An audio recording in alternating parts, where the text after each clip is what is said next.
嗱，最近咧聽到新聞講就話日本咧爆發梅毒啊，佢啲 case 好多喎。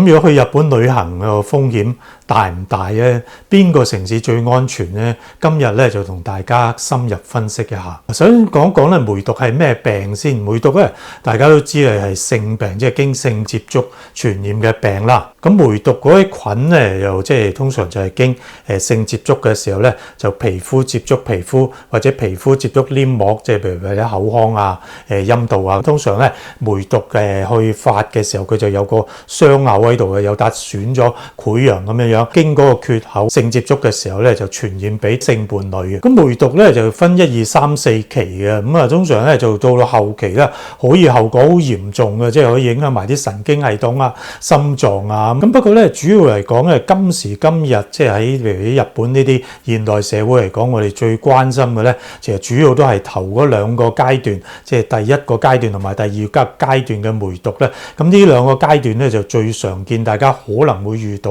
咁同埋咧呢2個階段個傳染性係最高嘅。嗱，通常咧如果經性接觸真係感染咗梅毒呢個菌嘅話，佢又唔會即刻有病徵嘅喎。佢可以咧隔譬如話3個禮拜，甚至咧3個月之後啊，咁個皮膚上面即係話通常都係下身啦，即係譬如性器官上面咧就有一笪損咗，有笪潰瘍咁樣。咁甚至咧有啲時候有口交過嘅話，咁啊口腔裡面咧都可以有笪損咗咁樣嘅。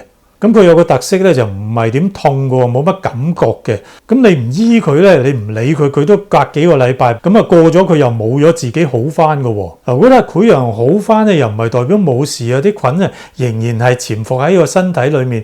隔多一段時間之後咧，佢就會變到咧梅毒嘅第2個階段。嗱，梅毒第2個階段咧，個病徵啊更加隱晦啲啦。咁佢咧病徵會好似乜嘢咧？嗱，佢可以咧譬如發燒啦，可以係喉嚨痛啦，可以係周身攰啦，可以係關節痛啦。咁有啲人咧甚至係甩頭髮啊，體重下降啊，啲淋巴核咧就大咗啊。咁換句話講咧，就真係乜都得。即係話你如果淨係睇呢啲病徵，你又唔記得咗話可能之前咧曾經試過咧就即係下身啊或者口腔咧有個損啊有個潰瘍嘅話咧，咁你就真係好難咧想到佢係梅毒嘅。咁不過第2階段咧有一個病徵咧就比較容易認嘅，就係即係周身出疹啊。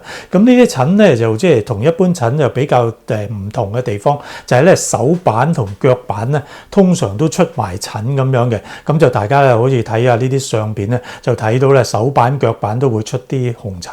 嗱，通常咧就頭1、2個階段嘅梅毒咧傳染性最高啊。咁第2個階段呢啲病徵咧，咁你唔理佢，隔一段時間又係會好翻嘅喎。咁但係又唔係代表好翻嘅喎。咁啲菌咧仍然潛伏喺身體嗰度，可能隔咗好多年之後影響我哋嘅中樞神經。嗰啲嚴重後果咧，可能隔好多年先至出現嘅。嗱，講起日本嘅情況咧，其實1960年代咧嗰個梅毒嘅 case 都相當之多啊，每年咧都超過1萬單。咁跟住咧就慢慢有個下降嘅趨勢，一路咧都維持喺一個低嘅水平，可能一年咧剩翻幾百單。咁到2010年之後，咁就有個好似反彈嘅趨勢。咁到咗2020年咧，咁就嗰個反彈嘅趨勢咧就更加猛烈啦。咁呢個大家都知道啦，就係 Covid 咧，即係解封之後啊。咁到2022年咧，就每年咧又再彈上超過1萬單，咁達到咧13228單。咁2023年咧就更加犀利，14906單。就男性嚟講啊比較多啦，咁一般都係20到50歲之間，女性咧通常都係20幾歲嗰啲。嗱，個原因係乜嘢咧？咁其實都估計咧就係話，即係近年咧就多咗嗰啲社交媒體，唔少人咧就利用呢啲社交媒體咧就會尋找性伴侶啊。咁啊，就如果性伴侶多嘅話咧，咁呢啲菌咧都傳染得好快。咁另一個因素咧就係因為呢個病咧就長年以嚟咧都個 case 都唔係好多。咁新一代去訓練嘅醫生可能都未乜點見過呢啲 case 咧，咁就有陣時咧冇診斷出嚟。咁令到呢啲病咧就有機會去傳播開去。咁邊個城市最多咧？嗱，主要最多咧就喺東京啦，咁跟住咧就大阪，跟住咧就到福岡，等而下之咧就愛知縣，即係話名古屋嗰度啦。咁緊隨其後咧就係北海道。如果咁樣話去旅行，會唔會風險好大啊？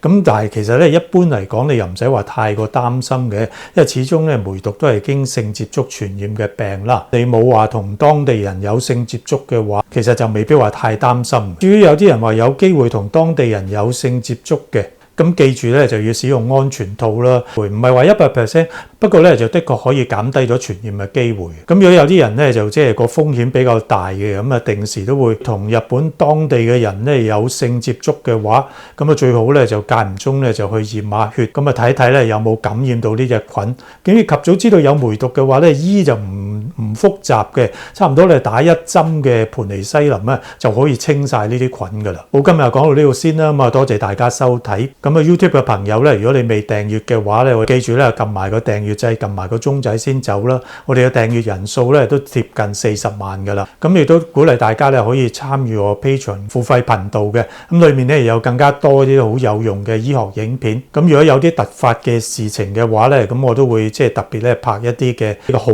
外影片，等 Patreon 嘅會員咧可以及早觀賞嘅。咁多謝大家，下次再見，拜拜。